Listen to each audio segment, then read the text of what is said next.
ના આ દાખલા અને ભાગ નંબર 2 માં અગાઉ બેઝિક રીતની અંદર ના કરતો એમ કે 3 ગણું હોવું કે 5 ગણું હોવું. નેક્સ્ટ દાખલા આપણે ગુણોત્તર લખતા લીધા છે. મતલબ કે એક મૂલ્ય બીજાના પ્રમાણમાં કેટલું છે. ધારો કે અહીંયા રમેશ અને સુરેશ, તો રમેશ અને સુરેશ ઉંમર ગુણોત્તર જો અહીંયા આપણને આપેલો છે 6:1. પરિણામી રમેશની ઉંમરને આપણે 6x માનીને ચાલીએ અને સુરેશની ઉંમરને x માનીને ચાલીશું. અને તેઓ સ્પષ્ટતા એ કરી છે કે આ ઉંમર એ તેમની હાલની ઉંમર છે. રમેશની ઉંમરનું પ્રમાણ 6 ગણું અને સુરેશની ઉંમરનું પ્રમાણ 1 ગણું. માટે રમેશ માટે 6x, સુરેશ માટે x. હવે 6 વર્ષ પછી 6 વર્ષ પછી ગુણોત્તર 7:2.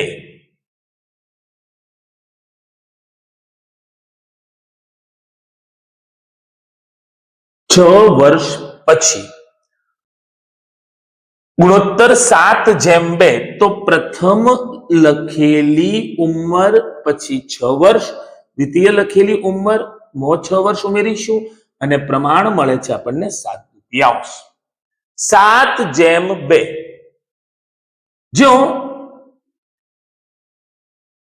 જે નીચે છેદની અંદર 2 છે એ સામે ગુણાકારમાં આવશે અને આપણો કૌંસ x + 6 એ 7 ના ગુણ્યામાં જાય છે. માટે 2 6x + 6 અને 7x + 6 12x + 12 બરાબર 7x + 42. જો +12 બરાબરની સામે જશે તો ઓછા થાય છે અને 12x + 7 આ તરફ લાવીશું, ઓછા થશે. પરિણામે મૂલ્ય મળે છે 42 - 12 એટલે કે 5x = 30. જો 5 એ x ના ગુણ્યામાં છે માટે x બરાબર 30/5.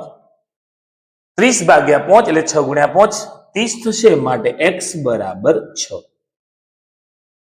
x 6 એ શું છે? તો એ સુરેશની ઉંમર છે. જ્યારે રમેશની ઉંમર, તો રમેશ માટે ઉંમરનો ગુણોત્તર કેટલો છે? તો 6x 6 × 6 પરિણામે 36. બંનેની હાલની ઉંમર નું પ્રમાણ જોઈએ 1 ગણું પ્રમાણ એટલે 6 વર્ષ અને પેલા વ્યક્તિ એટલે કે રમેશની જે ઉંમર છે નું પ્રમાણ ના કરતો 6 ગણું 6x મતલબ કે 36 વર્ષ. તો બંનેની ઉંમર આપણે જોઈ છે. આપણને જે પણ પ્રકારનો પ્રશ્ન પૂછ્યો છે એ પ્રકારે આપણે એનો જવાબ લખીશું. જોઈએ ત્યાર પછી ચિંટુ અને પિન્ટુની હાલની ઉંમરનો ગુણોત્તર. જેમ અગાઉનો પ્રશ્ન લખ્યો એ પ્રમાણે ચિંટુ અને પિન્ટુ નામનું વ્યક્તિ છે.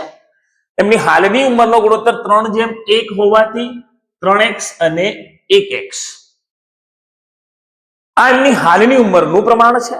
ત્યાર પછી એમ કીધું કે 5 વર્ષ બાદ ગુણોત્તર 5 વર્ષ બાદ ગુણોત્તર 5:2 થતો હોવાથી 5 વર્ષ બાદ તો બંનેની ઉંમરમાં 5 વર્ષ આપણે ઉમેરીએ તો પ્રથમ છે ચિંટુ માટે 3x + 5 છેદની અંદર પિન્ટુની ઉંમર x + 5 ગુણોત્તર મળે છે 5/2 5:2 એટલે 5/2. સેમ એઝ ઇટ દાખલો આપણે એના પુનરાવર્તન સ્વરૂપે બીજા દાખલો એ પ્રમાણે લીધો છે. હવે એ જ જે ગુણોત્તર સામસામે આપણે ગુણાકારમાં મૂકીએ છીએ એ પ્રમાણે મૂકીએ તો 2 કૌંસની અંદર 3x વત્તા 5 અને સામે 5 કૌંસની અંદર x વત્તા 5. તો 3 ગુણકમાં 2 6 અને 10 5x અને 25 વત્તા 10 બરાબરની સામે જશે વત્તા 5x બરાબરની આ તરફ આવશે. પરિણામે 6x ઓછા 5x બરાબર 25 ઓછા 10 માટે x બરાબર 15.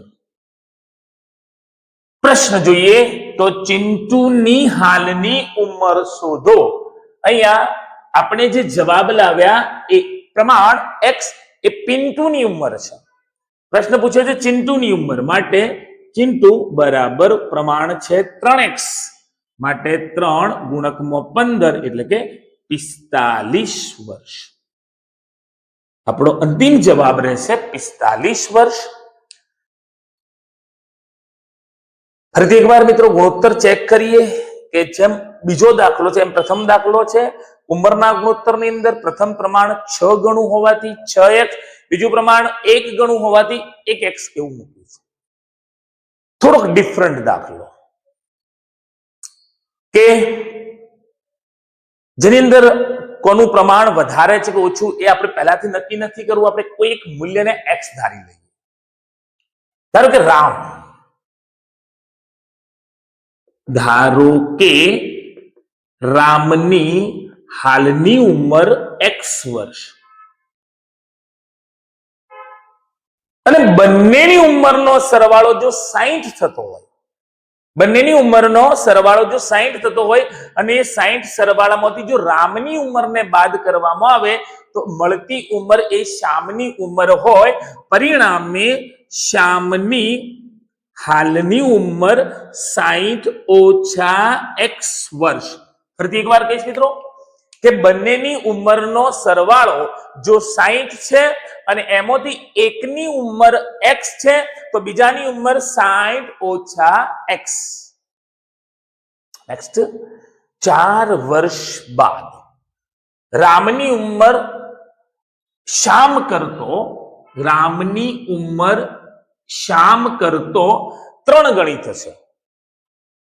4 વર્ષ બાદ, 4 વર્ષ બાદ રામની ઉંમર શ્યામ કરતો 3 ગણી થશે. પ્રથમ આપણે જેમ પ્રથમ ભાગની અંદર પહેલા અને બીજા દાખલાની અંદર જે ગુણોત્તર મૂક્યો તો એ જ પ્રમાણે અહીં આપણે સરખાવીએ તો પ્રથમ આપણે લખીશું રામની ઉંમર, ત્યાર પછી શ્યામની ઉંમર અને એમ કહ્યું છે કે 4 વર્ષ બાદ તો બંનેની ઉંમરમાં આપણે 4 ઉમેરીશું. હવે રામની ઉંમર શ્યામ કરતો 3 ગણી થાય છે તો રામની ઉંમર શ્યામ કરતો 3 ગણી થાય છે. રામની ઉંમર માટે આપણે જે મૂલ્ય ધાર્યું છે x છે એ રામની ઉંમર શ્યામ કરતો 3 ગણી. આ પાછળ લખેલી ઉંમર શ્યામની ઉંમર છે જે નાની છે એને આપણે 3 વડે ગુણીશું તો બંને મૂલ્ય સરખા થશે.